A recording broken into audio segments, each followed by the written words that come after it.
¿Se acuerda lo que vimos en el estudio anterior? Vamos a hacer un poquito de memoria.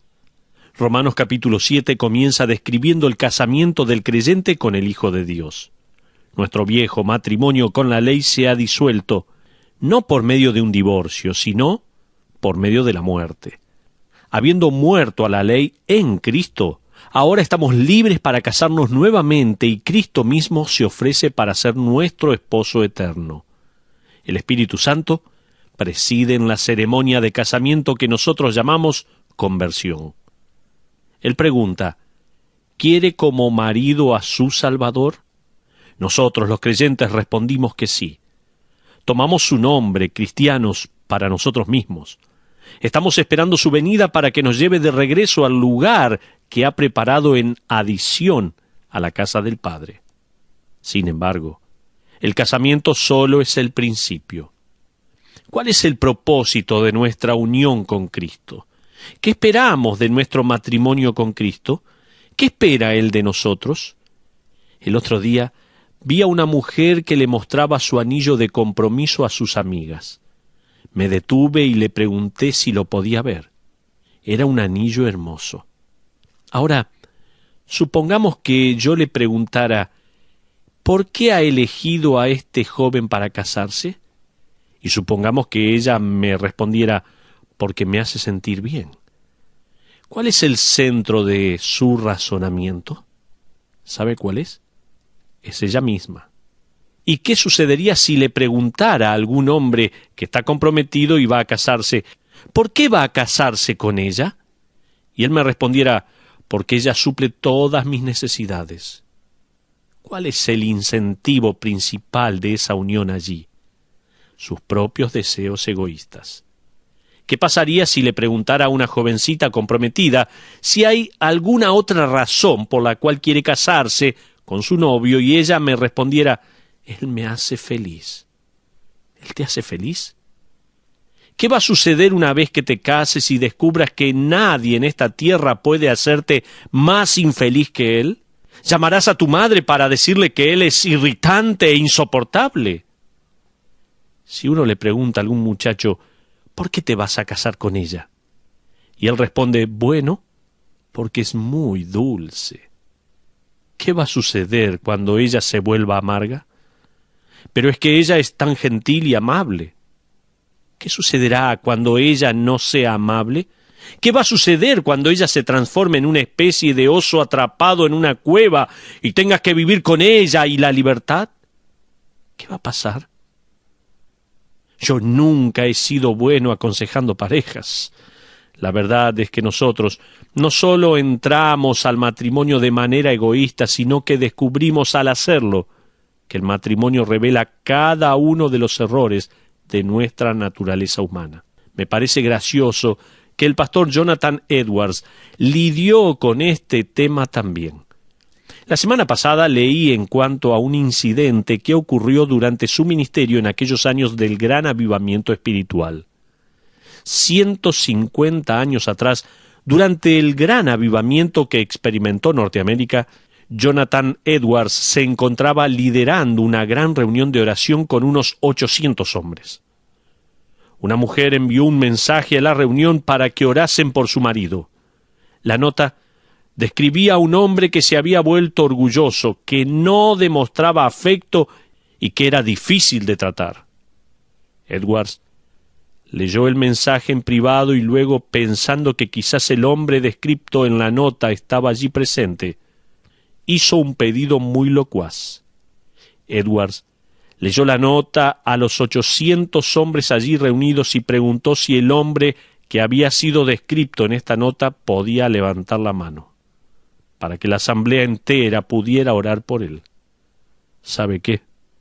300 hombres levantaron la mano. Martin Lloyd Jones me hizo pensar. Él escribió acerca de cómo nosotros satisfacemos el egoísmo de los incrédulos para ganarlos a Cristo. Muchas veces les decimos a los incrédulos cosas así, escuche bien. ¿Le gustaría sentirse mejor consigo mismo? Entonces acepte a Cristo. O tal vez le decimos, ¿le gustaría que todas sus necesidades sean suplidas? Entonces acuda a Cristo. Les decimos también, ¿es usted infeliz? Venga Cristo, Él lo hará feliz para siempre. ¿Se da cuenta? Nosotros satisfacemos el egoísmo de los incrédulos para tratar de ganarlos para Cristo. El presentar esos motivos a un incrédulo no solo distorsiona el Evangelio y malinterpreta la vida cristiana, sino que permite que el incrédulo se quede en el centro de su mundo. El Evangelio, entonces, pasa a ser un antidepresivo y nada más, y Cristo pasa a ser un psicólogo espiritual que existe solo para aliviar dolores. Ellos dicen, sí, yo quiero este tipo de Jesús, y hacen una oración. Después de unos meses largan todo y dicen, el cristianismo es mucho trabajo, no sabía que Jesús quería reconstruir mi vida, jamás soñé que la santidad iba a ser tan molesta. Pero es porque nosotros hicimos una mala presentación del Evangelio. Pero me gustaría pensar en este momento en cuanto al fruto de nuestra unión con Cristo. ¿Cuál es el propósito de nuestra unión con Cristo? ¿Para qué nos casamos con Cristo? ¿Pensó alguna vez esto? Vamos a ver el fruto para Dios. Hay un número de razones, pero la que Pablo enfatiza en Romanos capítulo 7 realmente me sorprendió. Fíjese en el versículo 4. Romanos 7:4 dice así: Así también vosotros, hermanos míos, habéis muerto a la ley mediante el cuerpo de Cristo, para que seáis de otro, del que resucitó de los muertos, a fin de que llevemos fruto para Dios. Yo esperaba que Pablo escribiera para que seáis de otro, del que resucitó de los muertos, a fin de que seamos perdonados, o tal vez a fin de que sepamos de la libertad que tenemos en nuestra unión con Cristo, o tal vez para que heredemos la vida eterna. Todas estas cosas son verdad. Pero el propósito que Pablo da en este versículo declara el motivo para mi sorpresa. Allí leemos, a fin de que llevemos fruto para Dios.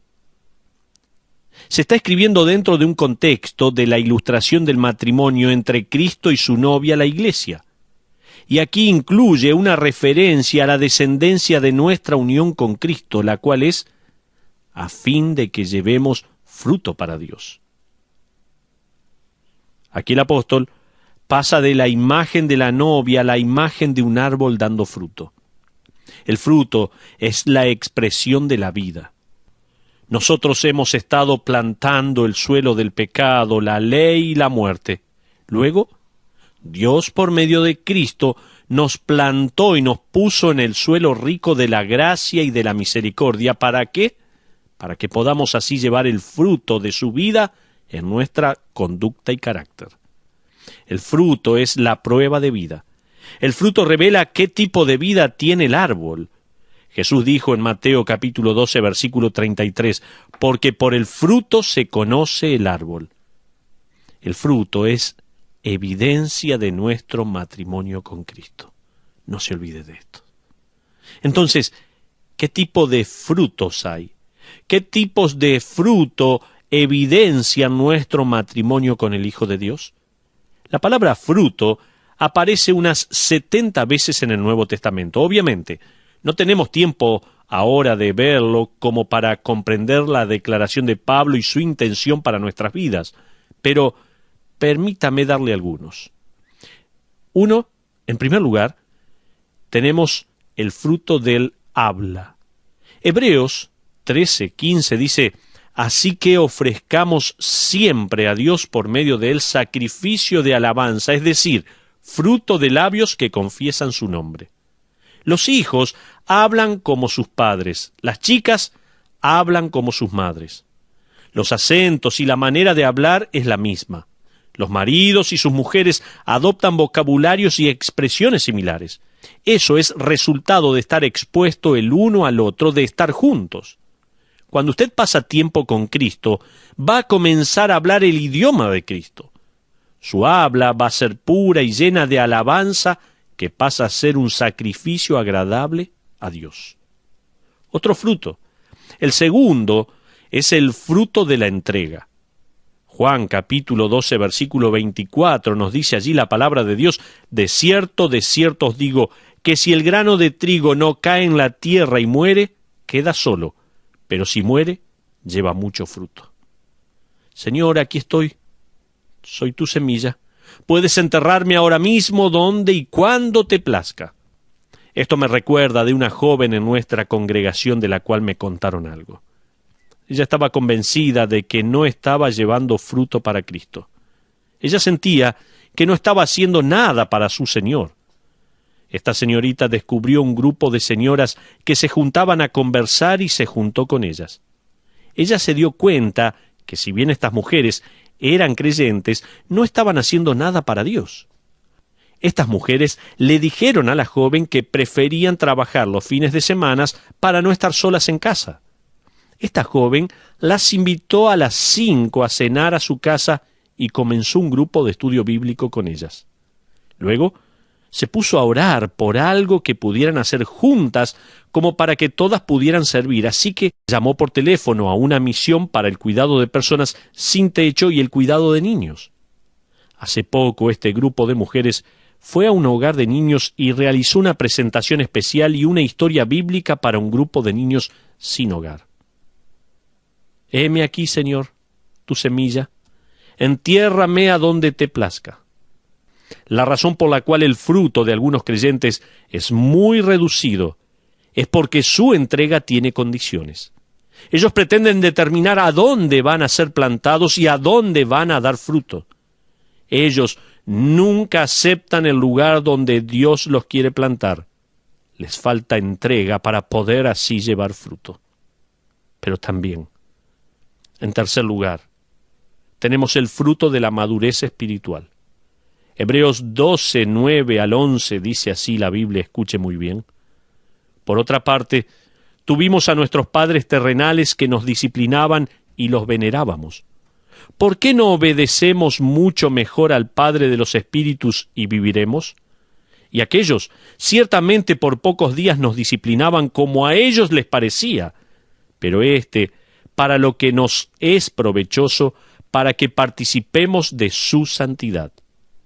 Es verdad que ninguna disciplina al presente parece ser causa de gozo, sino de tristeza, pero después da fruto apacible de justicia a los que en ella han sido ejercitados. Sabe, hermano y hermana, la corrección de Dios al creyente que escucha y aprende de sus errores trae fruto de justicia. Vivir justamente, lo cual involucra madurez espiritual. Muchos creyentes se están envejeciendo en su andar en vez de crecer. La razón principal de esto es, según sugiere el escritor de Hebreos, que no escuchan, no están dispuestos a aprender de la corrección del Espíritu de Dios y de su palabra. Una de las evidencias más grandes del crecimiento espiritual es la de el próximo tipo de fruto. Pero déjeme recordarle algo. Estuvimos mencionando algunos frutos que evidencian nuestro matrimonio con el Hijo de Dios. En primer lugar, tenemos el fruto del hablar. En segundo lugar, el fruto de la entrega. En tercer lugar, dijimos el fruto de la madurez espiritual. En cuarto lugar, tenemos el fruto de dar sacrificadamente. Pablo escribió estas impactantes palabras a los creyentes en Filipos, en el capítulo 4, versículo 15 de la epístola, donde leemos la palabra de Dios así. Y sabéis también vosotros, oh filipenses, que al principio de la predicación del Evangelio, cuando partí de Macedonia, ninguna iglesia participó conmigo en razón de dar y recibir, sino vosotros solos. Dicho de otra manera, cuando Pablo comenzó su ministerio, nadie lo apoyó económicamente, excepto la iglesia en Filipos. Continuemos con los versículos 16 y 17. Mire lo que dice allí. Pues a una Tesalónica me enviasteis una y otra vez para mis necesidades. No es que busque dádivas. La palabra aquí es carpos, que se puede traducir fruto, sino que busco fruto que abunde en vuestra cuenta. Según Pablo, el apoyo financiero que recibió permitió que los filipenses recibieran en el futuro una retribución de la labor de Pablo.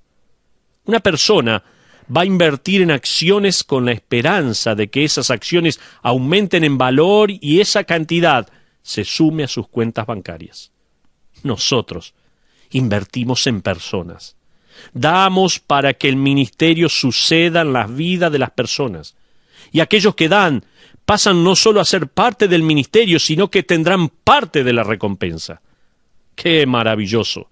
En nuestra iglesia tuvimos el privilegio de dar más allá de nuestro presupuesto.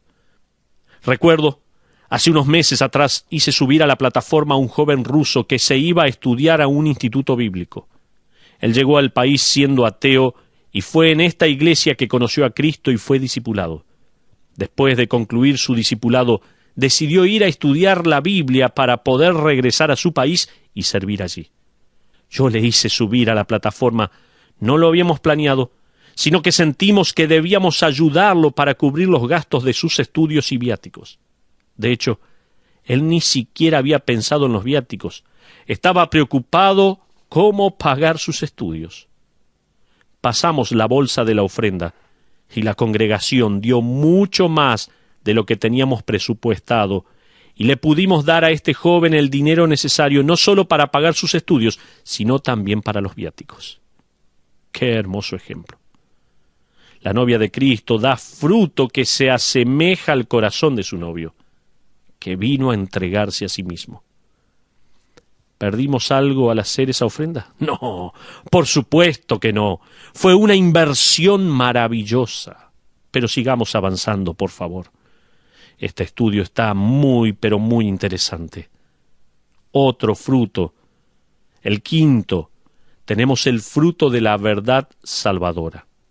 Colosenses capítulo 1, versículos 3 al 6, dice la palabra de Dios allí: siempre orando por vosotros, damos gracias a Dios, Padre de nuestro Señor Jesucristo, habiendo oído de vuestra fe en Cristo Jesús y del amor que tenéis a todos los santos, a causa de la esperanza que os está guardada en los cielos, de la cual ya habéis oído por la palabra verdadera del Evangelio, que ha llegado hasta vosotros, así como a todo el mundo, y lleva fruto y crece también en vosotros, desde el día que oísteis y conocisteis la gracia de Dios en verdad.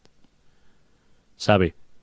El Evangelio lleva el fruto de la verdad, el fruto de la vida y el fruto de la luz y la esperanza. Sin el Evangelio no hay luz sino tinieblas, no hay verdad sino especulación, no hay vida sino desánimo y no hay esperanza sino futilidad. Todo lo que una persona anhela en la vida es lo que se mueve en los vientos del Evangelio, ya que el verdadero Evangelio es el que le indica a los hombres el camino a Cristo. No hay mayor emoción que compartir el Evangelio de esperanza con alguien que no tiene esperanza y luego verlos descubrir la esperanza en Cristo. Permítame, por favor, contarle la historia de una oportunidad que tuve de compartir el Evangelio. Hace unas semanas atrás mi esposa y yo regresábamos de la costa. Unos amigos nos prestaron una casa en la playa para que podamos celebrar nuestro aniversario de bodas. Se trataba de un hermoso lugar. En nuestro camino a casa recogimos a nuestra hija menor que se había quedado con unos amigos nuestros no muy lejos. En nuestro regreso nos encontramos con algunos tramos de lluvia. Si bien la autopista tiene una velocidad límite de 120 kilómetros por hora, yo disminuí la velocidad a causa de la lluvia. Hasta el día de hoy no sé bien qué fue lo que sucedió, pero recuerdo que el volante se movió levemente a la izquierda y cuando lo recogí el auto comenzó a hacer vueltas y vueltas y perdí el control completamente. Parecía que estaba andando en el hielo. El vehículo se torció y nos salimos de la autopista, chocamos contra el guardarray y luego contra unos postes de seguridad derribándolos uno por uno. Finalmente el vehículo paró. Nadie se lastimó. Las ventanillas no se nos rompieron, pero el costado del auto estaba destruido. El vehículo ya no servía más. Llamamos a nuestro amigo Ed, que es miembro de esta iglesia y es oficial de las patrullas de caminos. En minutos, él se hizo presente y nos ayudó y calmó. Luego nos llevó a casa. En aquellos días estábamos estudiando una serie de sermones en cuanto a la adversidad. No mencioné nada de esto en aquel entonces porque no me pareció que lo podía comparar con las adversidades que algunos de nuestros hermanos experimentaban. Pero para nosotros como familia fue una adversidad. Recuerdo una frase de Richard Allen Farner. Él decía: si bien nunca sabemos cuál sea la razón de la adversidad siempre tiene su razón de ser. Yo me preguntaba cuál sería la razón de esa circunstancia. Fui a una concesionaria para ver algunos vehículos similares al mío que había quedado totalmente destruido. No podía creer cuánto habían aumentado los vehículos en los últimos años. Lo cierto es que acudí a la Internet y encontré un auto similar en el estado de Connecticut, en muy buen estado de mantenimiento. Entonces negocié un muy buen precio. Un par de hermanos de nuestra iglesia que son pilotos de aviones pequeños me llevaron hasta esa localidad. El hombre que vendía el auto nos esperó en el aeropuerto, donde probamos el vehículo mientras los pilotos regresaban a nuestra ciudad. Mi plan era el de cerrar el negocio y llegar a la casa de mis padres en Virginia con este vehículo a eso de las 10 de la noche aproximadamente. Salí de esa localidad a eso de las 2 de la tarde, por lo cual el plan marchaba sobre ruedas. Aún no sabía por qué estaba sucediendo todo esto. Manejé aproximadamente unos 30 minutos hacia el sur y me detuve en un pequeño restaurante. Después de tomar un buen café me subí al auto y, para mi sorpresa, no arrancaba. El vehículo no arrancaba. Hacía un ruido extraño. Ahora, yo no soy mecánico ni sé de mecánica, absolutamente. Pero sí me di cuenta que no era la batería muerta. No era que el motor de arranque no funcionaba. Sonaba como una docena de personas riéndose de mí por haber ido hasta Connecticut a comprar un auto usado. Llamé por teléfono al hombre que me la vendió y le dije: ¿qué me vendió? Él me dijo: te he mostrado la documentación que este auto siempre fue al service, nunca se le rompió nada. Eso era verdad. Y al manejar desde el aeropuerto andaba perfecto. Él me dijo: como el auto aún está en garantía, puede llamar a un remolque gratis. Eso me llenó un poco de alegría. En momentos, una grúa me llevó hasta un pequeño poblado de Connecticut y una concesionaria oficial. Mientras tanto yo pensaba: la adversidad tiene una razón. La adversidad tiene una razón. Al llegar al concesionario estaba cerrado. El mecánico se fijó en las bujías y todo parecía estar bien. Luego me dijo: es hora de cerrar, así que le vamos a dar un vistazo en la mañana. No los quiero aburrir con mi historia. ¿Quieren escuchar el resto? ¿Qué iba a hacer ahora en un pueblo en el medio de la nada? No tenía mucho dinero y estaba con hambre. No podía ir a un hotel y mi auto no servía para nada. ¿Cuál es la razón de todo esto, Señor?, me preguntaba. Me seguía preguntando.